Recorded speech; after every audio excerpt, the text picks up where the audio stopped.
Salut à tous, alors on se retrouve pour une vidéo de l'Arnold Classic pour les résultats. Je reviendrai donc du coup avec Nico et Stan normalement dans la semaine pour un débrief un peu plus long.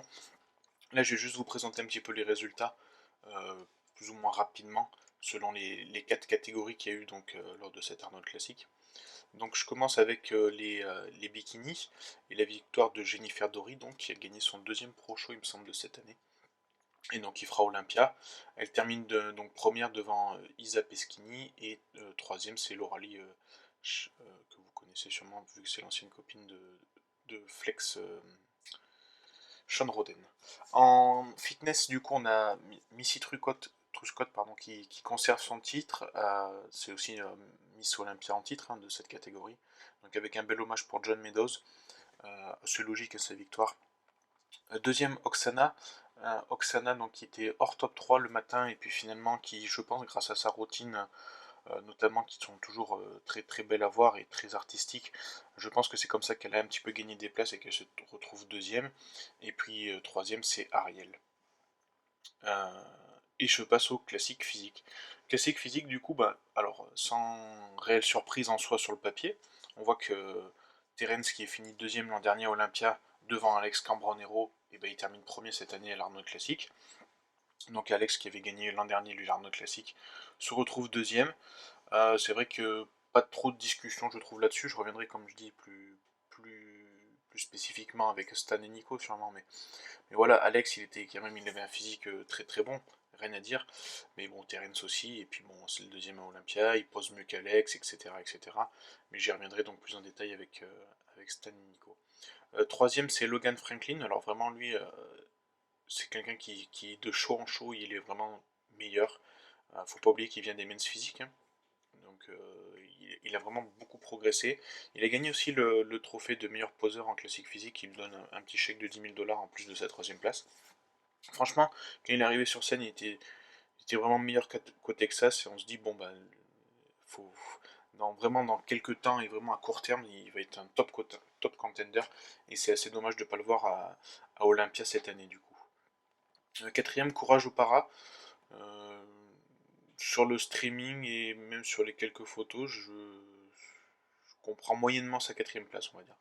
Cinquième, Brian Jones. Alors là, c'est la grosse déception parce qu'il était attendu dans le top 3 au moins. Il finit que cinquième. Puis sixième, Fabienne. Donc Fabienne, l'Autrichien qui a gagné l'Europa classique à Alicante.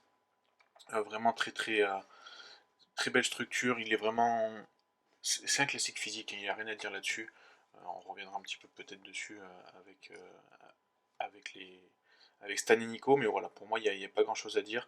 Peter Molnar, alors c'est vrai que c'est un petit peu la déception, parce que ben, du coup, il est pas classé dans le top 6. Honnêtement, il n'y a pas grand-chose à dire non plus, parce que je trouve qu'il est arrivé, franchement, très bien conditionné comme d'habitude, hyper symétrique. Euh, il n'y a, pas de- il y a, pas de- il y a pas de défaut sur son physique, il a une séparation très très bonne, etc., etc. Mais le problème, c'est que là, sur le coup, en tout cas, par rapport aux autres, on voyait qu'il manquait, mine de rien, un petit peu de masse pour aller embêter même Brian Jones, quoi, qui lui manquait de conditions pour le coup. Donc je passe aux Open, du coup, avec la victoire surprenante. Alors surprenante dans le sens où il n'y avait pas William Bonac, finalement, mais c'est Nick Walker, du coup, qui gagne. Surprenant parce que mine de rien ça reste que son troisième pro show.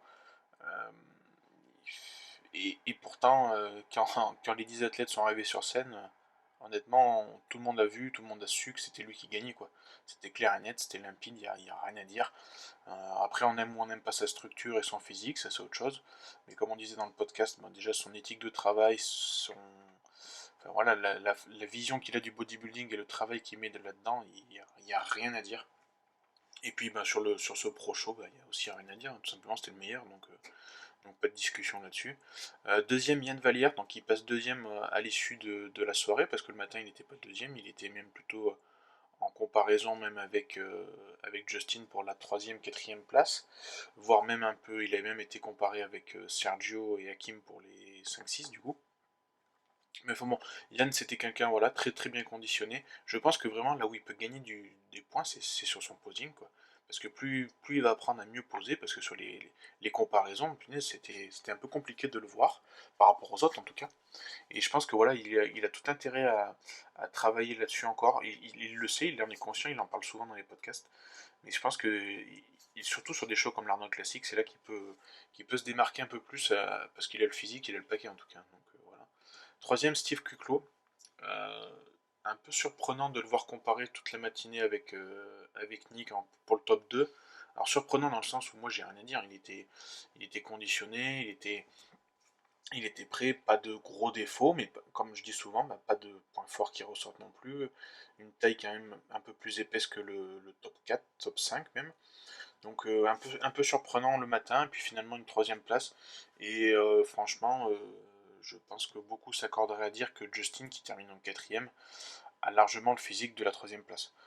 Justin, vraiment, pour moi, esthétiquement, en termes de ligne, de masse, et même de conditions, même s'il peut gagner encore dessus, c'est vraiment le physique de bodybuilder qu'on aime un peu plus voir, enfin que j'aime un peu plus voir en tout cas. Il n'a pas un côté freaky, mais il s'est bien posé, comme je dis souvent.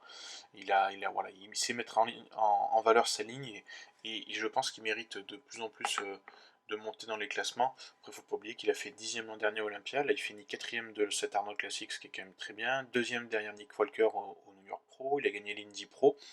Donc je pense que cette année à Olympia, quand même, il faut compter sur lui pour le top 10. Alors, cinquième, Hakim Williams, la déception, je pense.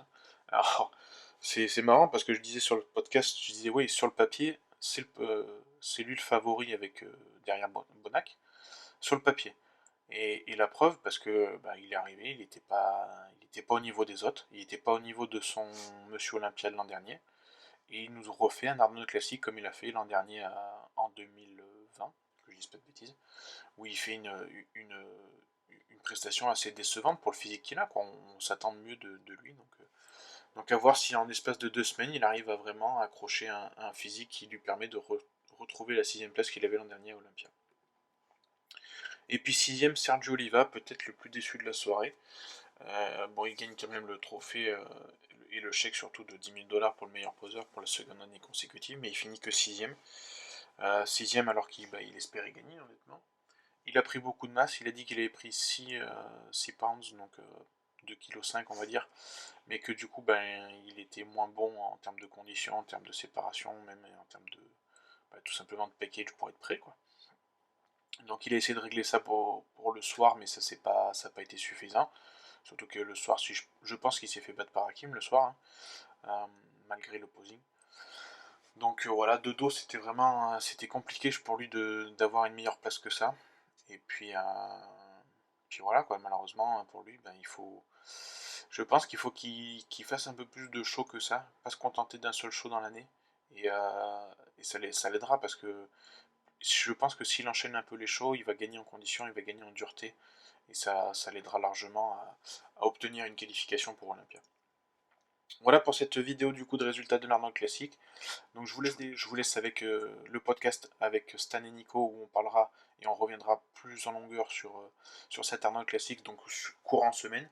Et puis je pense qu'on parlera un petit peu de l'Arnold Classic UK qui se déroulera donc dimanche prochain. Donc voilà, en attendant je vous laisse regarder la vidéo, commenter, partager en me disant aussi ce que vous avez pensé de cet Arnold Classic et si vous voyez Nick Walker et tout simplement en plus que favori pour Olympia. Et puis je vous dis à très vite pour une nouvelle vidéo. Merci.